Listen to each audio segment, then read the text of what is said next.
Ronnie, Ronnie, go get Keisha. Go get Keisha. Oh my God.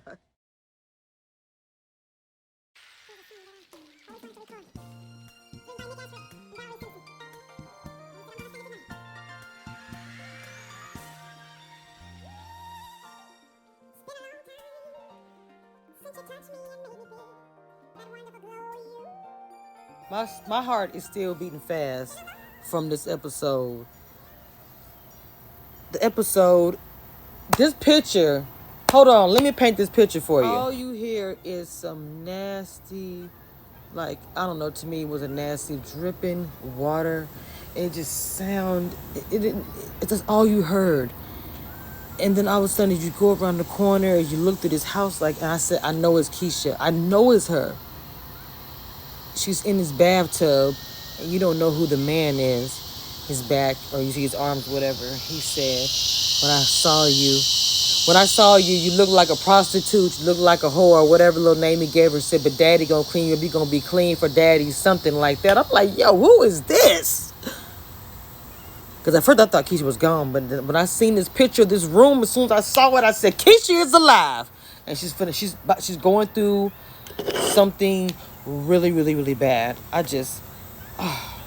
It's called terror for a reason. This episode was pure terror.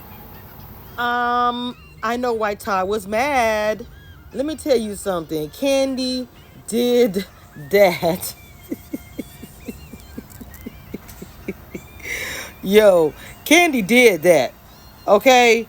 When she was in that scene, and I already knew that. I already knew it when how she was. You know, she was talking about politics. When some people get off, especially couples, get off talking about politics or whatever. Anyway, he was down there eating her out.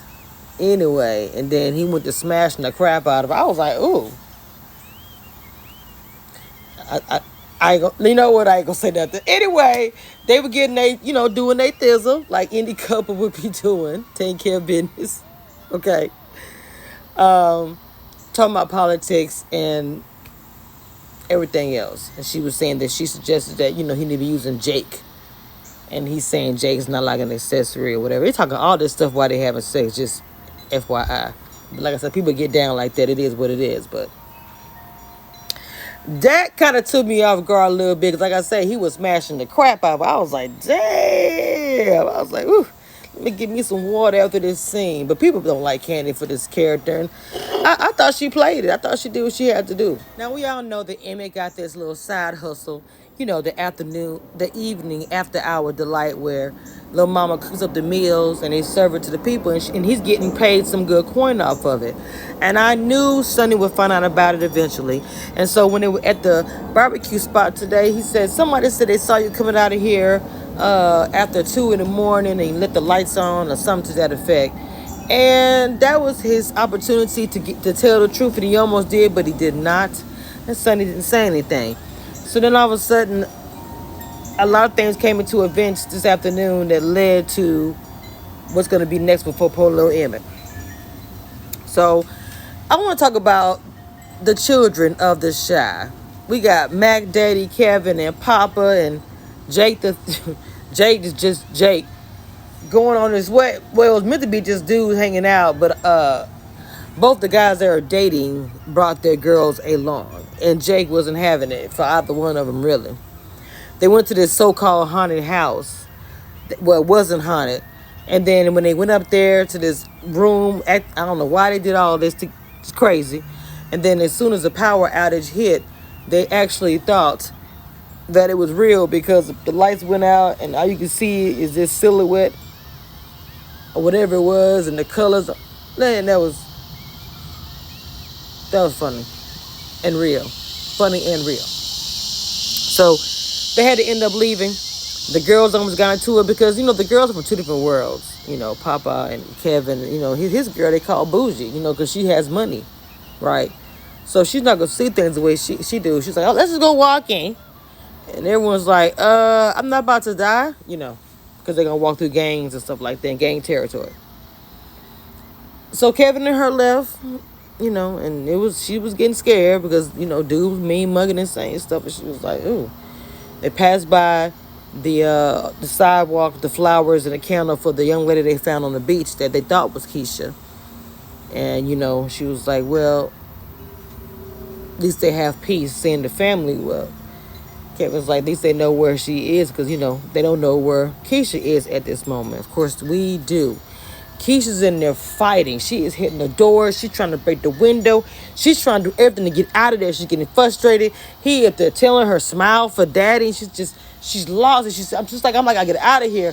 This girl was trying to break the windows on top. She tore up the bed. She tore up everything. That she started busting the door till the door actually busted wide open. Miss Jada, and I don't want to call that man Javier or Jorge. I cannot remember what his name is on the show. They are going to see his family, which to me, they're walking outside. It's nice. They're walking and heading to see his family, and she's got like this probably homemade food that they were talking about. And so she gets there and everything seems kind of cool until they was like, oh, his ex-wife. Some kind of way they brought her up and then said that she was dead on top of everything else. And she's sitting here like blindsided, like, I didn't know any of this stuff, man. She kind of was losing in the bed, started having like a little anxiety attack in the bathroom. She popped a pill or something and she just kind of got through it. But once they left the party, she told him what it was. He was like, it was too early in the relationship. Well, I ain't gonna say too early. He just wasn't ready to tell her about that. They were getting to know each other. But he said that he was blessed to to say goodbye to his wife. And something that she was wanting for him was to find love. And Jada asked him, have you found love? And then he smiled and he said, let's see how the rest of the night goes. So I'm actually loving this about them getting this and everything else. So the blackout happened everywhere. And so Emmett and her, they couldn't cook anything with the lights on, electricity. So he was like, let's get the smoker, get the grill out. Even a person who reviews food came out. Everything was popping until Sonny showed up. And Sonny, when I say he went off on Emmett, it was like when your daddy found out that you had this party and he was gone, and he lays into you and tell you he's at the very end of all the fuss and that he disappointed you and I can't trust you. That kind of talk. He was going off. And I could just tell. He told him to shut it down and get the F off of his establishment was the last things he said to me. Turned away and walked away. He said, I wanted to be a man to tell me. I gave you opportunity to tell me. You didn't say nothing. Ronnie is just trying to find his way. He got baptized again. He thought he wasn't baptized. And just trying closer to God. And part of the journey started when he started looking for KEISHA. He felt like God told him to do it. And so now, Papa's daddy is a preacher, and he's just helping him along on his journey. And it was pretty beautiful, in the water and all that. But he's doing it, too, for his grandmother, to the things that she said about him. So, he had the suit on. They was at church, and because they had to worship some kind of way, so they had to do with candles. And he said, I'm going to check on my grandma. He goes find his grandmother at home, and she done gone, and they don't know where she at. Flash forward, you see grandma knocking on the old house that's locked up, calling for Ronnie, and this, that, and the third, and going off like she always do, but very cute, like she's confused because everything is locked up. Eventually, one of Ronnie's people on the street watch her, and when Ronnie eventually gets there, she trips me out. She said he tried to, make move on me or something. I was like, Lord have mercy. So when Ronnie was talking to her, he was so happy that she remembered him, and I know how that feels. My great-grandmother dealt with Alzheimer's. It was crazy. Anyway. But she said, yeah, Ronnie, you just came home. Like, you just came home from war. You maybe missed my show. She don't know what's going on. She's in a different time. But she sure remembered the girl. And she told Ronnie, she said, you found that girl? He found her? He said, no. She said, I'm not worried. You gonna find her. Just the way she said it, I was like, Because, elders, I don't care if something's going on or not. They have wisdom. It doesn't even matter. If something going on, if they're having some problems and they're getting older or whatever.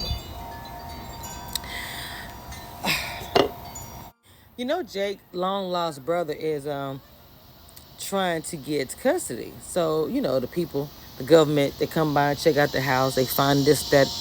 But right before they came by, her friends were over there.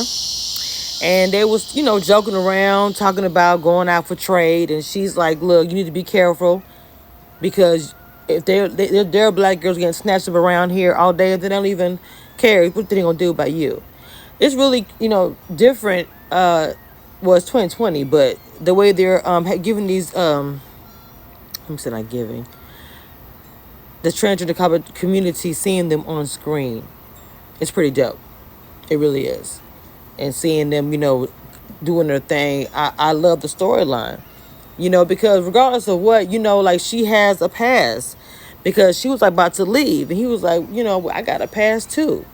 I mean, nobody's perfect, honestly, but you know what I'm saying? She was like, well, I'm gonna just leave because you won't get Jake. And then when he said, I'm in love with you, Jake needs you, I need you, I'm like, that's what's up.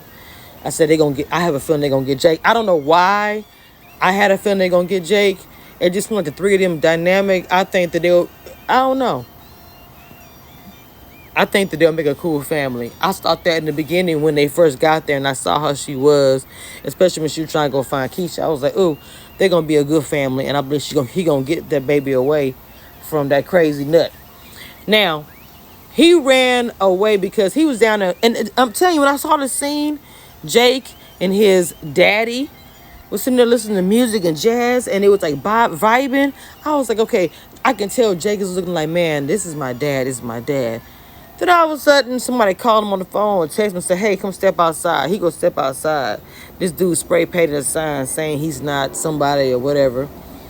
That dude hit that fool in the face, went to beating him with a foot. I said, oh. And I mean, he wouldn't even like no hit. That fool, I don't know what happened. I thought I heard a brain caving in the shoe.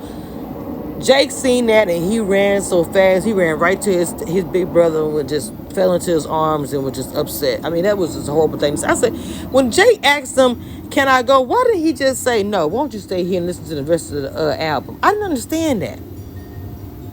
I didn't understand why he wanted him to see that. Okay? And that didn't make any sense. That fool is crazy. So anyway, KEISHA, like I said, that girl's strong and determined. She finally gets the door open. I mean, it had 2 locks on it. She gets outside, hits the grass.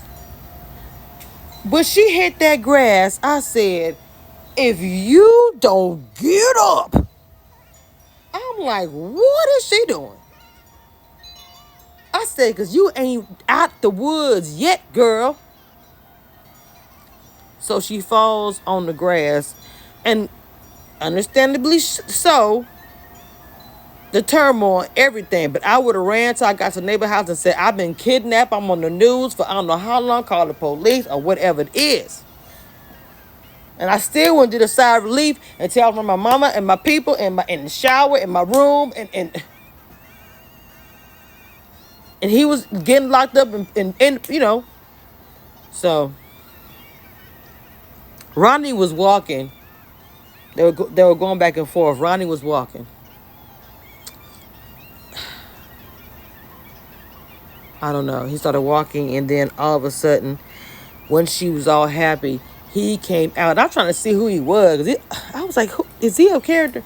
So when he came out and grabbed her, she's screaming loud. Ronnie hears it. And then Ronnie's like, KEISHA? I'm like, get her up. But that's all I got, y'all. That's it. That is the shot. Just watch it. Oh my God. Yes. Okay. Terror. Yes. So much. Like, comment, and subscribe.